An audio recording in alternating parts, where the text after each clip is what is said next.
नमस्कार दर्शकबिन, समय चक्रमा यहाँलाई हार्दिक स्वागत गर्दछु। म विक्रम श्रेष्ठ। समय चक्रको आजको प्रस्तुतिमा हामीले दुई विषय छानेका छौँ। 77 सालमा डाक्टरको लापरवाहीले जीवन र मृत्युको मुखमा पुगेकी डोमा घतानीको कारुणिक कथा र त्यस यताका विकास। दोस्रो विषय, नयाँ बस पार्क व्यवस्थापनको जिम्मेवारी पाएको लोत्से सहकारीको मनोमानी। प्रसङ्ग सुरु गरौँ डोमा घतानीको करुण यो अवस्थाबाट। शल्यक्रिया गरेर बच्चा निकाल्ने क्रममा गत वर्ष सोलुको फाप्लो अस्पतालले एउटा ठुलो भुल गरेको थियो। अस्पताल र त्यहाँका स्वास्थ्यकर्मीले यो बेला गल्ती भएछ सरीसम्म पनि भन्न मानेनन्। अनि शल्यक्रिया गर्ने डाक्टर दिलीप कुमार शाहको फुर्ती यति साह्रो थियो कि उनले दुनियाँलाई जे भनेर अल्मल्याए पनि हुन्छ, डाक्टरले जसो गरे पनि हुन्छ भन्ने ठाने। ढिलै भए पनि नेपाल मेडिकल काउन्सिलले अहिले तिनै डाक्टरलाई अन्तिम स्पष्टीकरण पत्र काट्दै सोधेको छ, तपाईलाई अब हामीले किन कारबाही नगर्ने? हेरौँ सुरुमा यो रिपोर्ट। शल्यक्रिया गरेर प्रस्तुति गराउने क्रममा सोलुको फाप्लो स्थित अस्पतालका चिकित्सक तथा स्वास्थ्यकर्मीहरूले लापरवाही गरेर गर्भवतीको पेटमा कपडा छाडेको ठहर गर्दै नेपाल मेडिकल काउन्सिलले शल्यक्रियामा संलग्न स्वास्थ्यकर्मीहरू विरुद्ध कारबाही प्रक्रिया अघि बढाएको छ। 77 साल जेठ 7 गते डोमा घतानीको शल्यक्रिया गर्दा त्यहाँका डाक्टर दिलीप कुमार शाह र उनको टोलीले पेटमै टेट्रा अर्थात् कपडाको टुक्रा छाडेर सिलाइ गरिदिएका थिए। यो विषयमा डोमाका पति सुनिल कुमार घतानीले काउन्सिलमा चिकित्सक तथा स्वास्थ्यकर्मी विरुद्ध उजुरी दिएका थिए।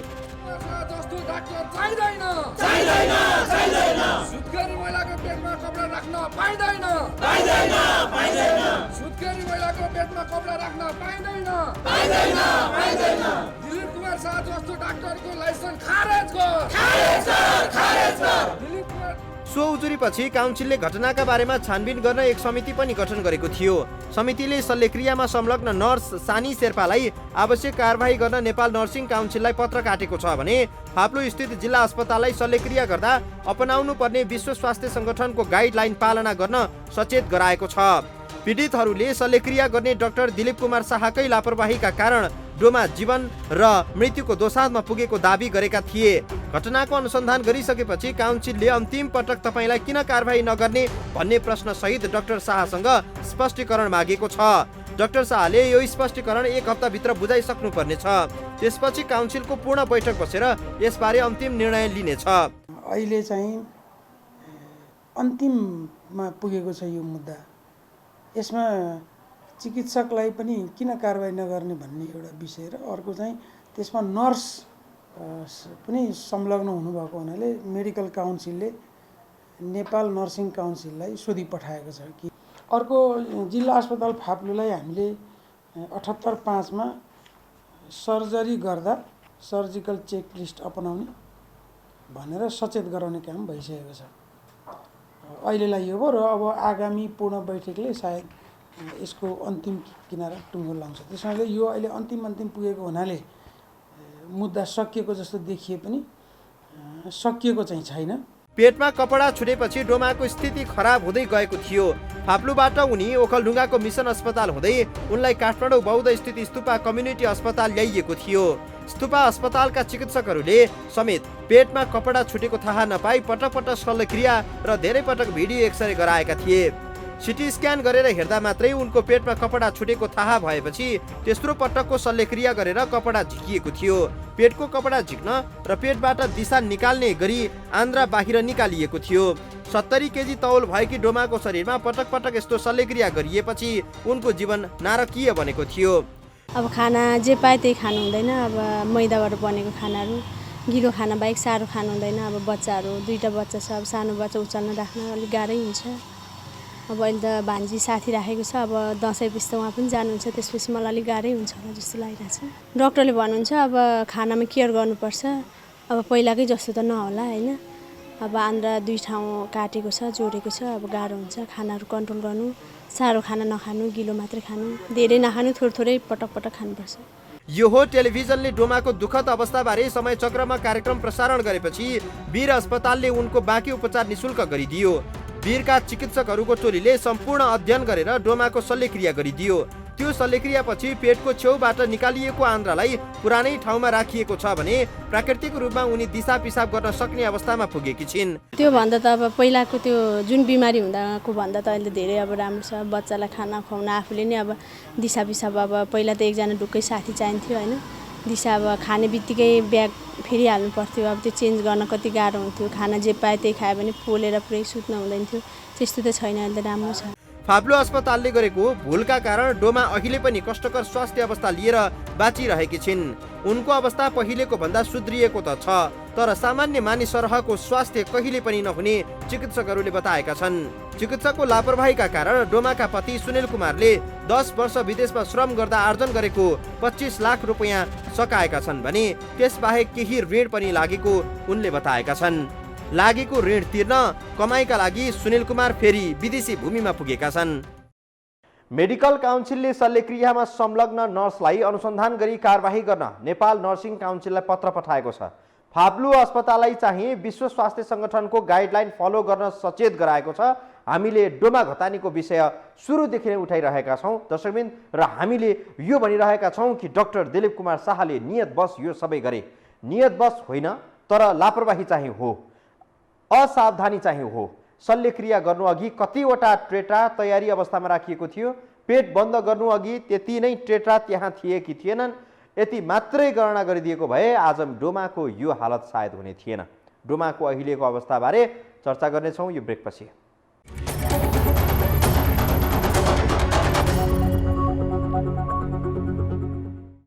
4-5 पटकको शल्यक्रियापछि अहिले डोमाको अवस्थामा केही सुधार आएको छ, तर अझै पनि कैयन समस्यासँग उनी जुधिरहेकी छिन्। काठमाडौँको स्तुपा कम्युनिटी अस्पतालले त अनुमानकै भरमा 2-3 पटक शल्यक्रिया नै गरिदियो। अनुमानको भरमा गरेको शल्यक्रियाले विराम झन बल्झियो अनि यो टेलिभिजनले डोमाको वेदना सार्वजनिक गरेपछि वीर अस्पतालले निःशुल्क उपचार गरिदिएको थियो। अहिले उनको अवस्था कस्तो छ त हेरौँ यो दोस्रो रिपोर्टमा। गएको वैशाख 16 गते चौथो पटक शल्यक्रिया गरेपछि डोमाको स्वास्थ्यमा केही सुधार आएको छ। पहिले झै पेटबाट निकालिएको आन्द्राबाट दिशा बाहिर निस्किन्न। बाहिर निकालिएको आन्द्रालाई डाक्टरहरूले भित्रै मलद्वारसँग जोडिदिएका छन्। शल्यक्रिया गराउँदा कपडा पेटभित्रै नछोडिएको भए आज डोमा आम मानिसहरूको जस्तै जीवन जिइरहेकी हुन्थिन्, तर डाक्टर र नर्सको असावधानीका कारण उनको स्वास्थ्यमा केही सुधार आएको भए पनि असंख्य समस्याहरूसँग डोमा जुधिरहेकी छिन्। डोमाको पेटको आन्द्राको केही भाग निकालिएको छ, जसका कारण उनको पाचन प्रणाली बिग्रिएको छ। उनले कुनै पनि कुरा तोकिएको मात्रा भन्दा बढी खान मिल्दैन। चारो खानेकुरा खान हुँदैन। झोल, फलफुलको रस र मैदा बिनाका खानेकुराहरू मात्रै खानुपर्छ। भात पनि गिलो मात्रै खान मिल्छ। मैदाबाट बनेका कुनै पनि कुराहरू नखान चिकित्सकहरूले सुझाव दिएका छन्। अहिलेको हरेक खानेकुरामा मैदा नै हुन्छ। चाउचाउ, चाउमिन, मोमो, बिस्कुट आदि जस्ता खानेकुराहरू केही पनि खान मिल्दैन। खाना आवश्यक भन्दा अलिकति पनि बढी भयो भने पेट दुख्ने, पेट पोल्ने समस्या देखिन्छ। अब म कहीँ जान सक्दिनँ, गाडी छ मलाई। त्यस्तो त अब आफ्नो शरीरले त्यो अब हुँदैन। पहिलाको जस्तो हुन्छ होला त मलाई सोचै छैन। अहिले उनी बिहान बजारमा प्याकेटमा पाइने सुप खान्छिन्। फलफुल पनि खान त हुन्छ, तर एक पटकमा एउटा मात्रै। जस्तो कि बिहान एउटा स्याउ खाएपछि लगत्तै अर्को फलफुल खान मिल्दैन। 4-5 घण्टाको फरकमा मात्रै खानुपर्छ। हामीले सुरुमा भेट्दा डोमाको वजन 35 किलो थियो। वीर अस्पतालमा शल्यक्रिया गर्ने तयारीमा रहँदा 5 किलो वजन बढ्यो। अहिलेसम्म पनि वजन त्यति नै छ। सामान्य मानिसको वजन भन्दा कम वजनमा डोमा बाँचिरहेकी छिन्। पहिले उनको जीवन ओछ्यान भन्दा पर पुग्न सकेको थिएन। अहिले खाना बनाउने, भाँडा माझ्ने र सामान्य खालका कपडा धुन सक्ने भएकी छिन्। भारी वजन उचाल्यो भने पेट दुख्ने, बल्झिने समस्याबाट पीडित नै छिन्। अब थप उपचार त अस्ति बिचमा एकचोटि त्यो आन्द्राको बिचमा पानी जमेको छ भनेर म 2-3 पटक हस्पिटल गएँ। अनि अहिले चाहिँ अब त्यही खाना कन्ट्रोल हो, अनि पछि एकचोटि सिटी स्क्यान गरेर भित्र हेर्नुपर्छ भनेर। डोमाको खाना पुरै पच्दैन। खाना नपचेका कारण उनको शरीरले पाउने जति पोषण प्राप्त गर्न सकेको छैन। शरीरलाई चाहिने पोषण प्राप्त नहुँदा शरीर कमजोर हुन्छ र अवसरवादी रोगले च्याप्न पनि सक्छ। डोमाको शल्यक्रिया गर्दा लापरवाही गरेको भनेर नेपाल मेडिकल काउन्सिलले डाक्टर, नर्स र अस्पताललाई कारबाहीको दायरामा ल्याउने भएको छ। तर डोमाको सुखी जीवनलाई यस्तो अवस्थामा पुर्याउनेलाई कडा सजाय दिए पनि डोमाको दुःखका अगाडि भन्नै पर्ने हुन्छ। त्यस्तो सजायको कुनै अर्थ हुने छैन। डाक्टरलाई कतिपयले भगवान मान्छन्। कोभिड महामारीको बेलामा पनि देखियो कि कतिपय स्वास्थ्यकर्मीहरूले ज्यानै बाजी राखेर बिरामीको सेवा गरे। धेरैलाई मृत्युको मुखबाट जोगाएर फर्काए। जब तिनै डाक्टरहरूले एक सामान्य भूल गर्न पुग्छन् अनि त्यसपछि बिरामीको जीवन नारकीय बन्न सक्छ। डोमाको हकमा यस्तै भयो। अब लोच्छे सहकारीको मनोमानीले के भइरहेको छ काठमाडौँको नयाँ बस पार्कमा भन्ने प्रसङ्ग जोड्नेछौँ दर्शकवृन्द यो ब्रेकपछि।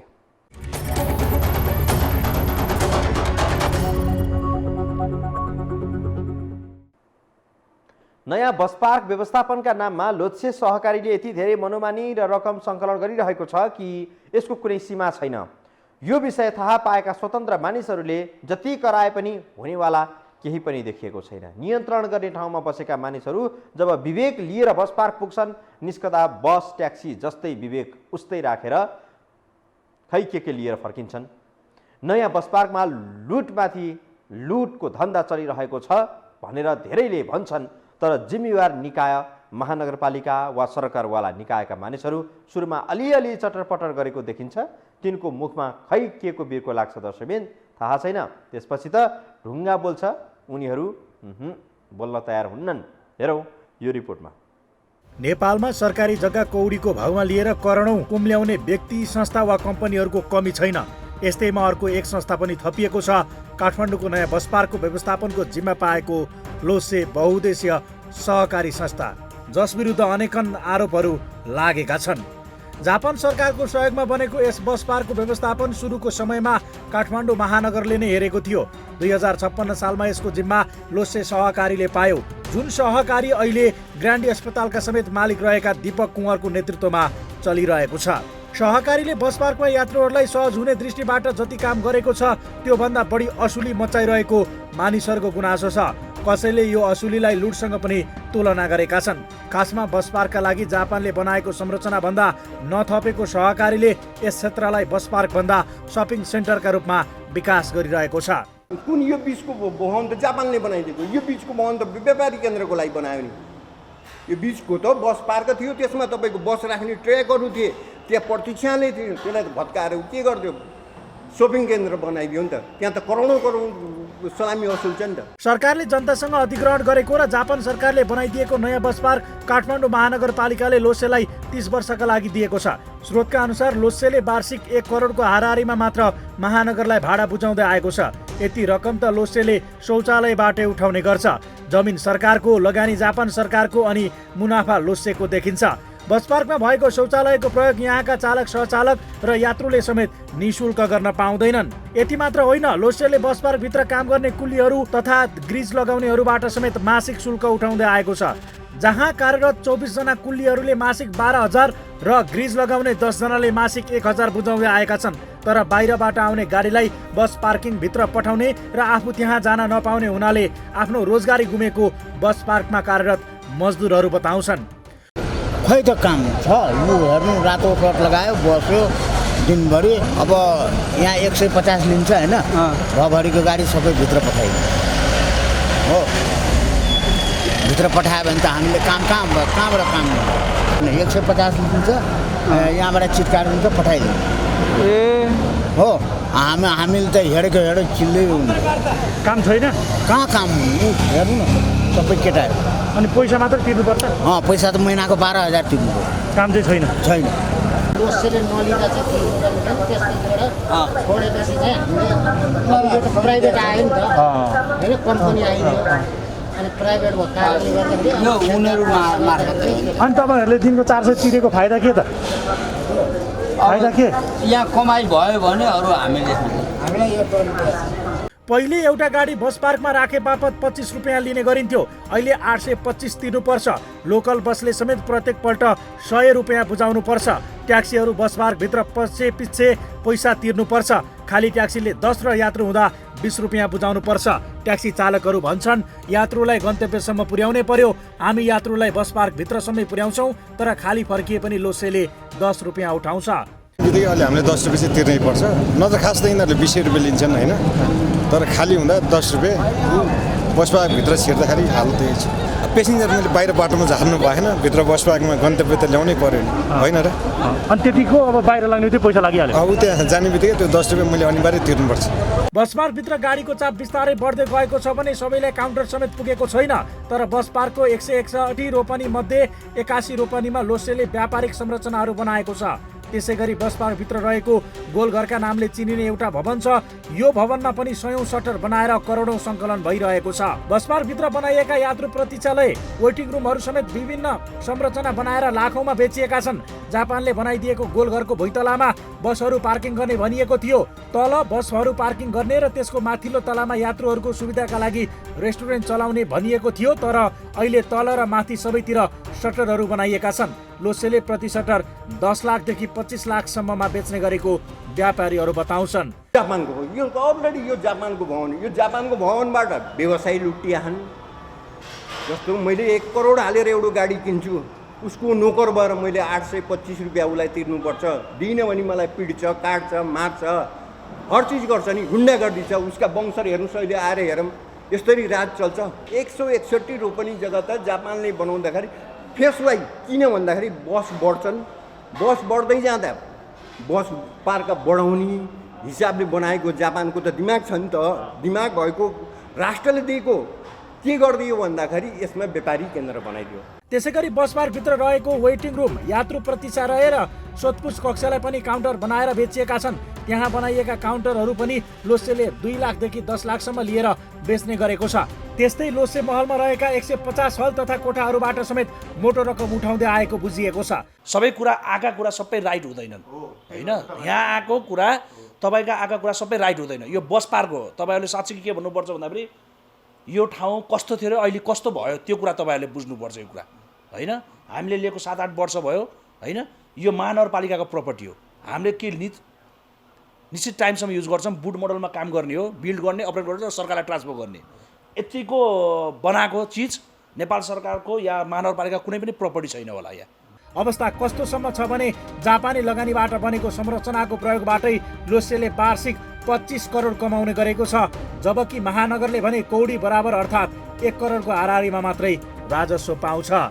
स्पष्ट छ, घाम झैँ छर्लङ्ग छ दर्शकबिन। नयाँ बस पार्कको व्यवस्थापनको जिम्मा लिएकाहरूले मनोमानी ढङ्गले कमाउ धन्दा चलाइरहेका छन्। विधि र शर्तहरूभन्दा बाहिर गएर यी सबै क्रियाकलाप भइरहँदा पनि नियन्त्रण गर्ने जिम्मा लिएकाहरू लगभग मौन प्राय छन्। प्रमुख रूपमा काठमाडौँ महानगरपालिकाले यहाँ हस्तक्षेप गर्नुपर्ने हो। मेयर त विद्यासुन्दर साक्य छन् भने थप अरू केही भनिरहनु पर्ला र। दर्शकवृन्द, आजलाई यति नै समय चक्र। बिदा दिनुहोस्। नमस्कार।